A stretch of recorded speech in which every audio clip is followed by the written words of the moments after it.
103. Allah berfirman, A'udzu billahi minasyaitonir rajim. Wa'tasimu bihablillahi jami'an wa la tafarraqu. Wadhkuru ni'matallahi 'alaikum idh kuntum a'da'an fa'alafa baina qulubikum fa asbahtum bi ni'matillahi ikhwana wa kuntum 'ala shafa hufratin minan nar fa anqadhakum minha kadzalika yubayyinullahu lakum ayatihi la'allakum tahtadun. Dan berpegang teguhlah kepada tali Allah kalian semuanya dan jangan sampai bercerai-berai.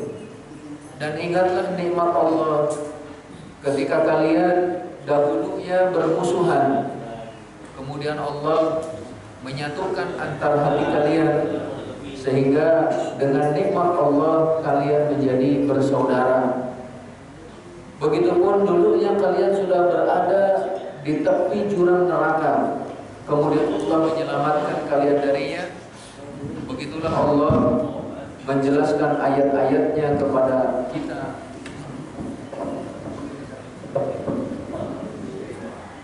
agar kita semua mendapatkan hidayah.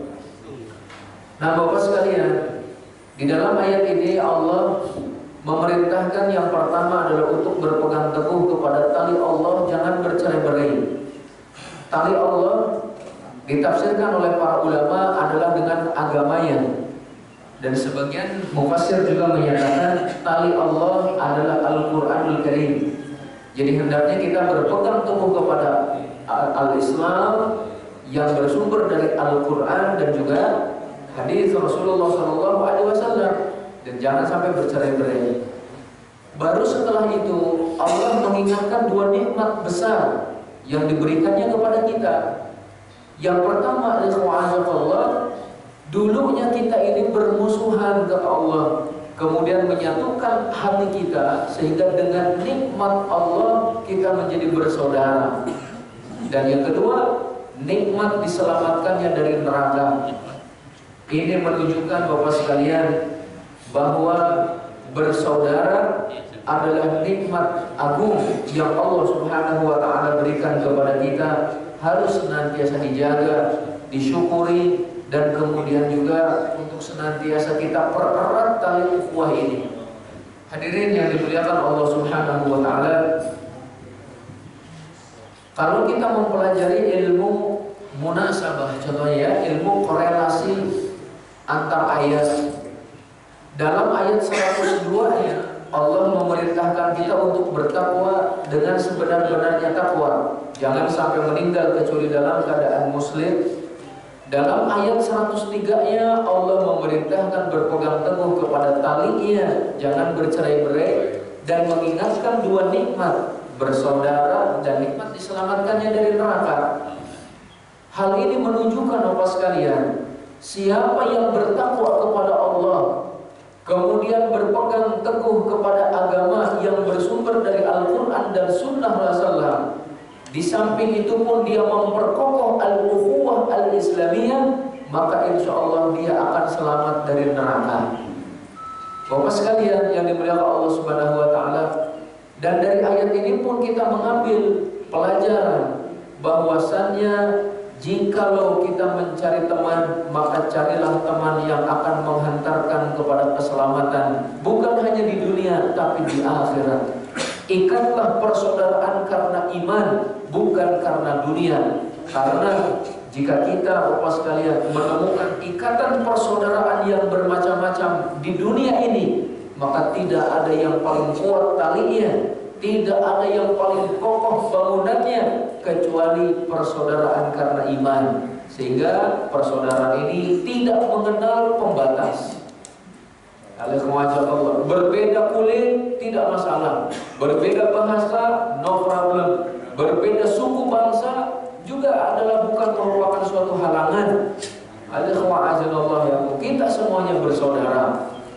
Bahkan Bapak sekalian, Allah menyatakan kepada Nabi Muhammad SAW, huwallazi ayyadaka binasrihi wa bil mu'minin. Dialah Allah yang telah menguatkanmu, wahai Muhammad SAW, yang pertama dengan pertolongan darinya, dan yang kedua menguatkanmu dengan kaum mukminin. Kenapa Rasulullah SAW dikuatkan oleh kaum mukminin? Salah satunya karena hati kaum mukminin sudah disatukan oleh Allah Subhanahu wa taala sehingga menjadi satu tubuh. Ketika yang satu sakit, yang satu ataupun yang lainnya pun merasakan sakitnya. Ketika yang satu sakit gigi contohnya ya, maka seluruh anggota tubuh ini tidak akan pernah bisa tidur dan justru ikut begadang merasakan sakitnya. Al-ikhwa'azakumullah, persaudaraan ini diibaratkan dua tangan. Ketika yang satu sakit, yang satu mengobati. Ketika yang satu kotor, maka yang satu membersihkan. Ketika yang satu mendapatkan ujian yang sangat berat dan berbagai beban yang dipikulnya begitu berat, maka tangan yang satu meringankan. Itulah persaudaraan kita. Al-ikhwa'azakumullah wa iyyakum.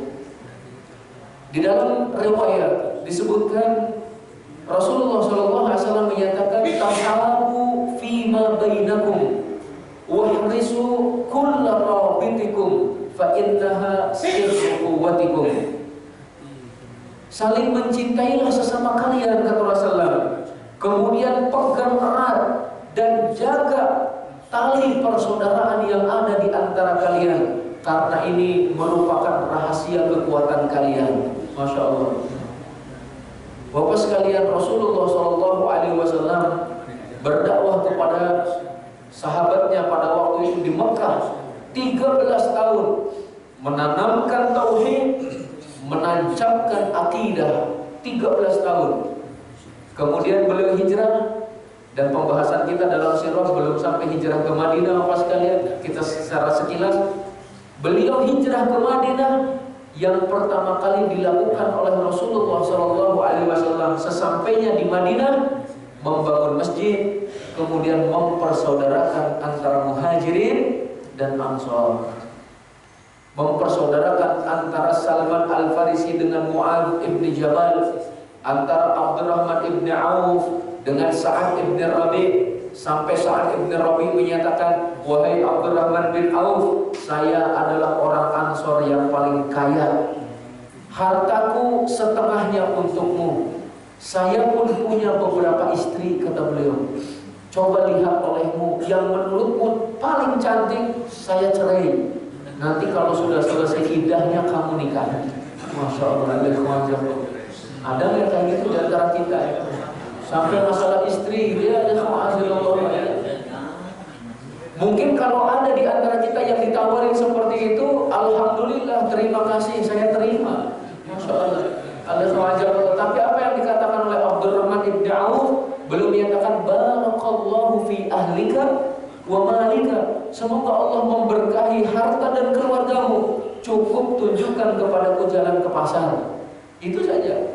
Masya Allah. Sehingga ditunjukkan jalan ke pasar, beliau berniaga, berbisnis sampai menjadi orang yang kaya. Jadi orang Ansor mendahulukan muhajirin, padahal kalangan Ansor pun sedang membutuhkan. Inilah persaudaraan yang kuat, Bapak sekalian. Dan kita kenal ada dua negara superpower pada waktu itu, yaitu adalah Romawi dan Persia. Mungkin kalau saat ini adalah Amerika dan Rusia itu, ataupun mana itu ada kemajuan. Pada masa itu Romawi dan Persia. Tapi ternyata Romawi dan Persia berselang beberapa tahun tunduk kepada kekuasaan kaum muslimin. Apa rahasianya? Karena kita bersaudara. Alhamdulillah. Ikatan iman itu yang menyatukan kita. Maka benar kata Rasulullah, itu adalah rahasia kekuatan kalian. Dimanapun kita berada, selama kita bersatu, Bapak sekalian, tidak ada kekuatan manapun yang bisa merongrong ataupun bisa merobohkan kekuatan kita. Sehingga Rasulullah juga menyatakan, inna syaitana qad aisa ayya'budahun nasu fi jaziratil Arab. Syaitan sudah mulai putus asa untuk disembah manusia di Jazirah Arab. Alhamdulillah, Jazirah Arab bersih dari berhala. Syaitan sudah mulai putus asa. Akan tetapi syaitan tidak pernah putus asa untuk memecah belah kaum muslimin. Walakin fit tahrish bainahum, kata Rasulullah. Syaitan terus berusaha untuk memecah belah kita. Bapak sekalian yang dimuliakan oleh Allah Subhanahu wa taala, betapa agungnya keistimewaan al-ukhuwah al-islamiyah, yang tentu berbagai keistimewaan pun disebutkan baik di dalam Al-Quran ataupun di dalam As-Sunnah. Bapak sekalian, ini menuntut kepada kita untuk mengerjakan konsekuensinya. Di antara konsekuensinya, al-ikhwa'azanallah iyakum, kita harus merasakan apa yang dirasakan oleh saudara kita. Maka ketika kemarin, Masya Allah, al-ikhwa'azanallah, kita kebanyakan daerah Jabodetabek diuji oleh Allah dengan banjir contohnya. Alhamdulillah sebagian kaum muslimin, Masya Allah, membuktikan persaudaraannya. Termasuk jazakallah khair barangkali dari jamaah sini pun, Masya Allah, sampai ke daerah Bekasi, tempat saya, Masya Allah, jazakallah khair. Ini menunjukkan bahwa ikatan iman itu memang telah berakar dan berurat di dalam tubuh kita. Persaudaraan ini bukan karena warna kulit dan bukan karena bahasa. Sekali lagi, kita saling meringankan, dan insya Allah apa yang dikabarkan oleh Rasulullah SAW akan kita dapatkan. Di antaranya Rasulullah SAW menyatakan, man nafasa an mu'minin kurbatan min kurubati dunia, nafasallahu anhu kurbatan min kurubati yaumil qiyamah. Siapa yang meringankan beban seorang mukmin di dunia, maka Allah akan meringankan bebannya dari kesusahan-kesusahan akhirat. Kesusahan akhirat itu banyak Bapak sekalian, dari mulai kita dibangkitkan dari alam kubur seperti laron yang berterbangan, ya mereka tidak tahu kemana arah, kemudian digiring ke padang mahsyar seperti belalang yang berterbangan. Mereka berdiri di padang mahsyar 50.000 tahun lamanya. Mereka kemudian didekatkan matahari atas mereka hanya sejarak 1 mil, berkeringat sesuai dengan amalannya. Kemudian ada hisab, ada mizan, ada sirat. Semua itu adalah kesusahan. Siapa yang ingin diringankan oleh Allah dari kesusahan yang pada hari kiamat, ringankan kesusahan kaum muslimin. Maka minimal gini, jika kita belum mampu meringankan beban kita, beban saudara-saudara kita, jangan menambah beban mereka. Jika belum mampu memuji, maka jangan mencela. Jika belum mampu membuat mereka tertawa, jangan membuat mereka menangis.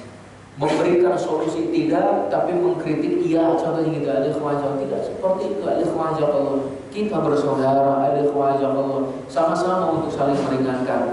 Dan juga Bapak sekalian, Rasulullah SAW juga menyatakan bahwa Allah berfirman, Ainal mutahabina fiyya, Ainal mutazawirina fiyya, Ainal mutabadilina fiyya. Di mana orang yang saling mencintai karenaku, kata Allah. Di mana orang yang saling mengunjungi karenaku. Di mana orang yang saling memberi karenaku. Di mana orang yang saling berteman karenaku. Untuk apa ya Allah engkau mencari mereka? Allah melanjutkan, Al-yawma udhilluhum fi dhilli yawma la dhilla illa dhilli. Pada hari ini akan aku naungi mereka, pada hari tidak ada lagi naungan kecuali naunganku, kata Allah. Ketika semua manusia kepanasan, sekelompok orang ini dinaungi oleh Allah. Berdirinya 50.000 tahun di padang mahsyar bagi mereka hanya seperti waktu yang begitu cepat. Tidak terasa. Dalam hadis lain pun dinyatakan bahwa Allah Subhanahu wa taala berfirman, ya, dalam hadis kursi, wajabat mahabbati lil mutahabina fiyya walil mutajawirina fiyya walil mutabadilina fiyya.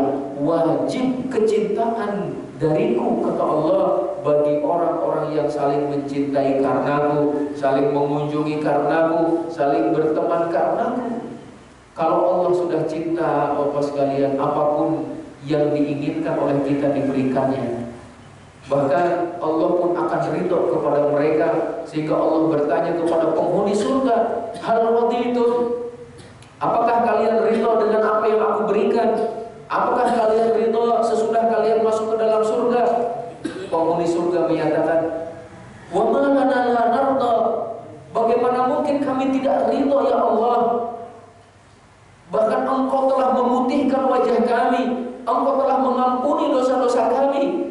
Maka Allah menyatakan, Al-yawm, pada hari ini aku halalkan kepada kalian keridhoanku, aku tidak akan pernah murka selama-lamanya. Al-ikhwanallaha iyyakum. Dalam hadis yang lain juga dinyatakan, inna minan nasi la'inasan.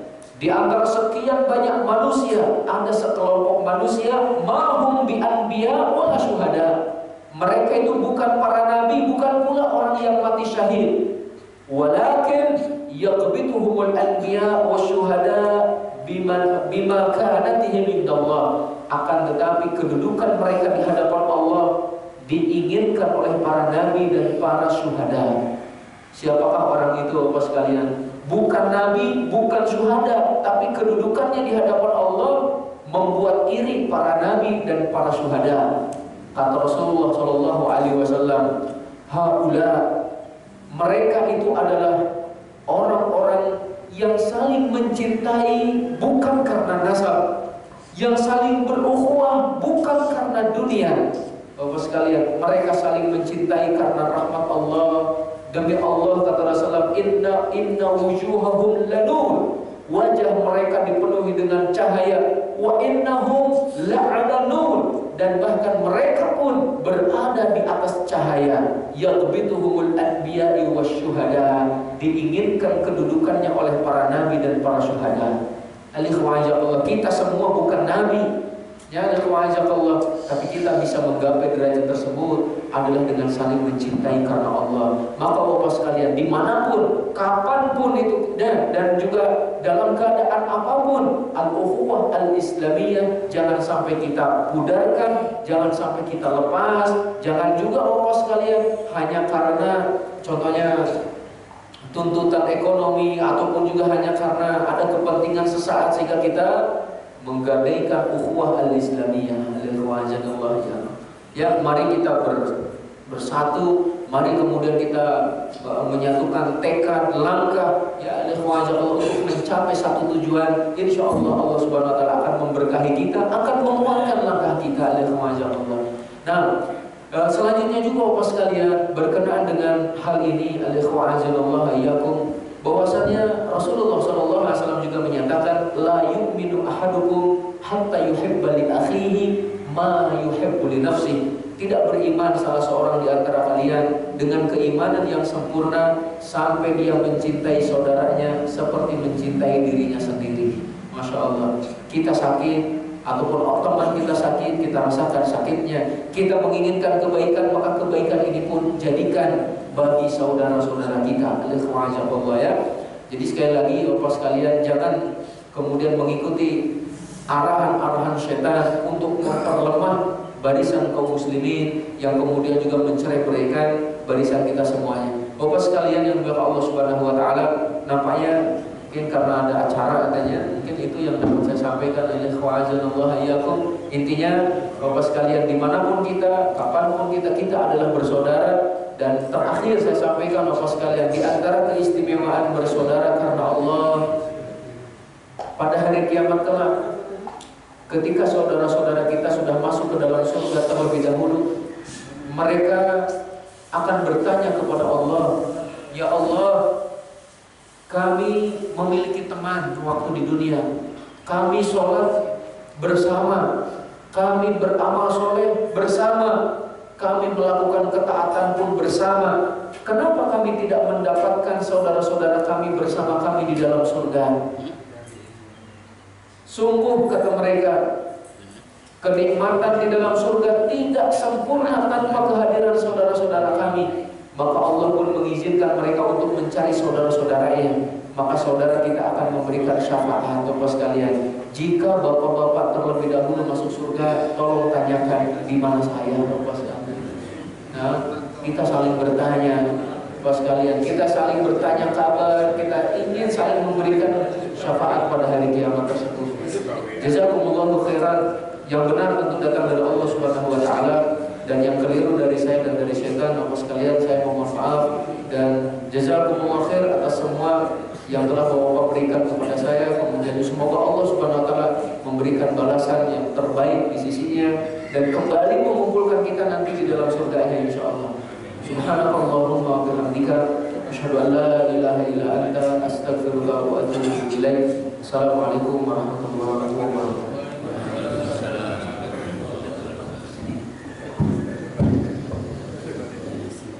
Alhamdulillah, saya kembali para Ustaz Abdul Khalid yang telah menyampaikan pelajarannya pada pagi hari ini, yaitu terkait masalah ukhuwah Islamiyah. Rasulullah SAW pernah mengingatkan pada kita, mohon maaf Ustaz kalau salah, malam yahtamma bi amril muslimina falaisa minhum. Barang siapa yang tidak mau peduli dengan permasalahan kaum muslimin, maka bukanlah termasuk golongan kami. Baik, karena pagi hari ini tidak ada tanya jawab sehubungan dengan akan adanya pemilihan ketua DKM. Untuk itu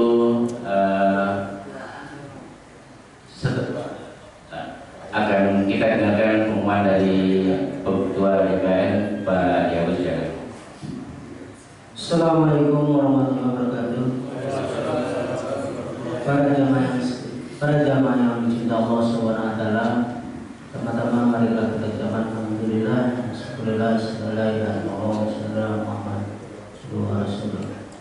Para jamaah sekalian, hari ini bertepatan dengan 18 Januari 2020, bahwa saya secara pribadi sebagai ketua DKM sudah waktunya untuk meregenerasi ke pengurusan yang baru, karena menurut manajemen bahwa kalau generasinya terus-menerus tetap sampai 2 generasi orang yang sama aja yang memimpin, kemajuan itu bukan tambah maju tapi akan terus menurun.